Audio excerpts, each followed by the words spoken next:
네, 윤석열 당선인이 오늘 대선 이후 처음으로 호남을 찾아서 지역 민생 행보를 벌입니다.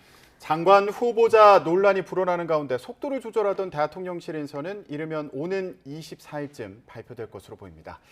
인수위 취재기자 연결합니다. 박서경 기자. 네, 서울 삼청동 인수위원입니다. 네, 윤 당선인이 오늘은 지역으로 내려가서 민생을 돌아본다고요? 네, 윤 당선인은 오늘 전북 전남으로 향하는데요. 말씀하셨듯 지역 민생 행보 차원입니다.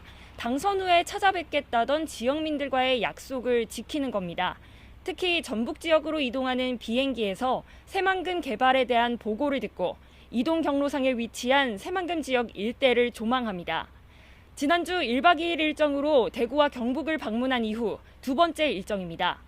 지역 일정을 마치면 서울로 돌아오는데 어제 부친상을 당한 안철수 인수위원장을 찾아 조문하고 위로의 마음을 전합니다.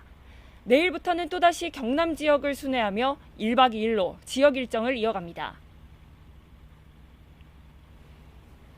네, 새 정부 1기 내각 인사들을 둘러싼 검증 정국의 대통령실 인선 발표가 다소 늦어지고 있는데요. 이르면 일요일에 발표된다고요?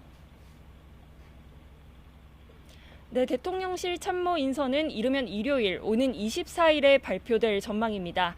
현재 청와대 체제에서 정책실장을 없애고 민정과 일자리를 뺀 수석비서관 6명 체제로 큰 틀이 잡혔는데 인선도 거의 마무리된 것으로 전해졌습니다. 다만 1기 내각 인사들에 대한 검증이 본격화되면서 대통령실 인선 속도를 조절한 것으로 보입니다.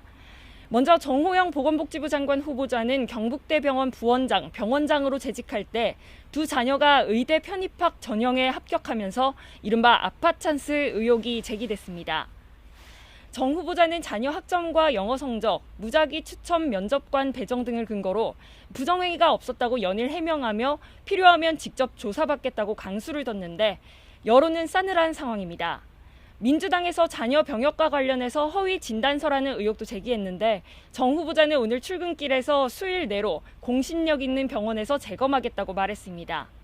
부정의 팩트가 없다던 윤 당선인 측은 어제 정 후보자와는 40년 지기가 아니라며 거리를 두는 듯한 모습도 보였는데요.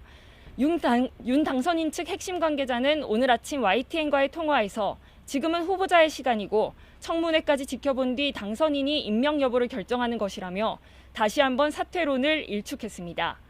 이 외에도 김인철 사회부총리 겸 교육부 장관 후보자가 군 복무 중 대학원을 다니고 한국외대 총장 시절 사회이사를 겸직하며 1억 넘는 급여를 받아 논란이 됐습니다. 또 이창양 산업통상자원부 장관 후보자는 민간기업에서 사회이사를 지내 이해충돌 지적을 받았고 이상민 행정안전부 장관 후보자는 강남 8학군 위장 전입 의혹으로 한덕수 총리 후보자는 김앤장 고액 연봉 등으로 도마 위에 올랐습니다. 지금까지 삼청동 인수위원회에서 YTN 박서경입니다.